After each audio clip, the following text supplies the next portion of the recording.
ব্যারাকপুরের গান্ধীঘাটে মহাত্মা গান্ধীর মূর্তিতে মাল্যদান করে তাঁর ১৫৫তম জন্মদিনের প্রতি শ্রদ্ধার্ঘ্য নিবেদন করলেন রাজ্যপাল সিভি আনন্দ বোস। এরপর সাংবাদিকদের সামনে রাজ্যের পরিযায়ী শ্রমিকের সংখ্যা বৃদ্ধিতে উদ্বেগ প্রকাশ করলেন রাজ্যপাল সিভি আনন্দ বোস। তার মতে এটা খুবই দুর্ভাগ্যজনক। তিনি এদিন বলেন, মহাত্মা গান্ধী বলেছিলেন, কোনো সভ্য সমাজে অনাহারের মতো ঘটনা থাকতে পারে না। রাজ্য সরকারের বিষয়টি দেখা উচিত। প্রসঙ্গত উল্লেখ্য, জাতির জনক মহাত্মা গান্ধীর পূর্ণ জন্মদিনের অনুষ্ঠান পালনের জন্য এদিন ব্যারাকপুরের গান্ধীঘাটে এসেছিলেন রাজ্যপাল সিভি আনন্দ বোস, আর এখানেই তিনি প্রার্থনা সভায় যোগ দিয়েছিলেন। রাজ্যপাল ছাড়াও এদিন ওই গান্ধীঘাটে উপস্থিত ছিলেন রাজ্যের মুখ্য সচিব মনোজ পন্থ, উত্তর ২৪ পরগনার জেলা শাসক শরৎ কুমার দ্বিবেদী, ব্যারাকপুরের পুলিশ কমিশনার আলোক রাজুরিয়া, ব্যারাকপুরের সাংসদ পার্থ ভৌমিক সহ অন্যান্যরা। উল্লেখ্য, আবার কাজের খোঁজে বাংলার সীমা পেরিয়ে ভিন রাজ্যে এমনকি ভিন দেশেও কাজ করতে যান অনেক শ্রমিক। তাদের সঠিক সংখ্যা সেভাবে জানা না গেলেও গত বছর কলকাতা হাইকোর্ট হলফনামা দিয়ে রাজ্যকে জানাতে বলেছিল।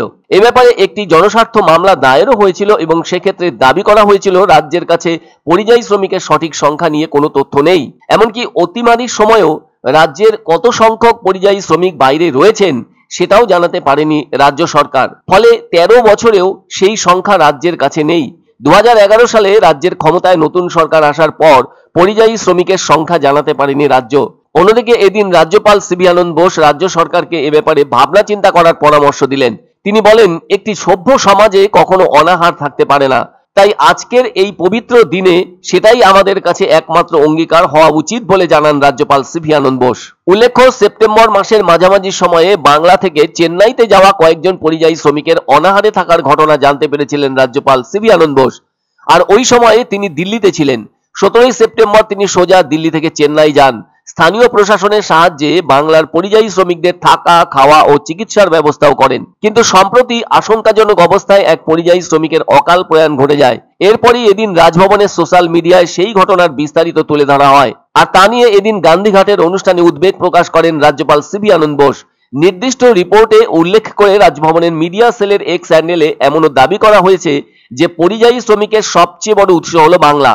সেখানে জানানো হয়, ১লা অক্টোবর ২০২৪ পর্যন্ত ই-শ্রম পোর্টালে পশ্চিমবঙ্গ থেকে যাওয়া মোট পরিযায়ী শ্রমিকের সংখ্যা দেখানো হয়েছে ২,৬৩,৭২,৯১১ জন। প্রশ্ন এসেছে, কেন এত মানুষ বাংলা ছাড়ছেন?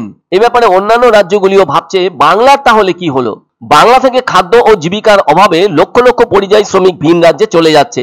রাজভবনের পোস্টে আরো জানানো হয়েছে, পরিবারের একমাত্র উপার্জনকারী সদস্য বছরের পর বছর বাইরে থাকায় সামাজিক সমস্যা তৈরি হচ্ছে।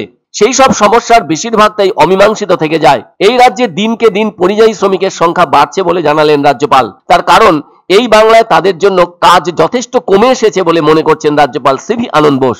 The greatest son of India, our father of the nation, Mahatma Gandhi Bapuji. Today is a day for us to introspect. It is very unfortunate that we hear reports about starvation deaths among migrant laborers from Bengal. এক অন্য অনুভূতির স্পর্শ পাওয়া যায় রয়কো ব্র্যান্ডের গেঞ্জি ও জাঙ্গিয়ায়। তাই ছোট বড় সবার পছন্দ রয়কো গেঞ্জি ও জাঙ্গিয়া। প্রস্তুতকারক জয়মনি হোশিয়ারি, কলকাতা। আনন্দ সংবাদ, আনন্দ সংবাদ। ৩০ বছরের নির্ভরযোগ্য প্রতিষ্ঠান ইন্দ্রমণি রাইস মিল। আমাদের কয়েকটি জনপ্রিয় ব্র্যান্ড হলো তাজ, বরলি, খুশি ইত্যাদি। আমাদের ফ্যাক্টরি আউটলেট সিজে ট্রেডিং কোম্পানি, দিনবাজার, এক্সিস ব্যাংকের পাশে, জলপাইগুড়ি। এখানে সুলভ মূল্যে গুণগত মানের সব ধরনের চাল পাওয়া যায়। Phone number 9547029475।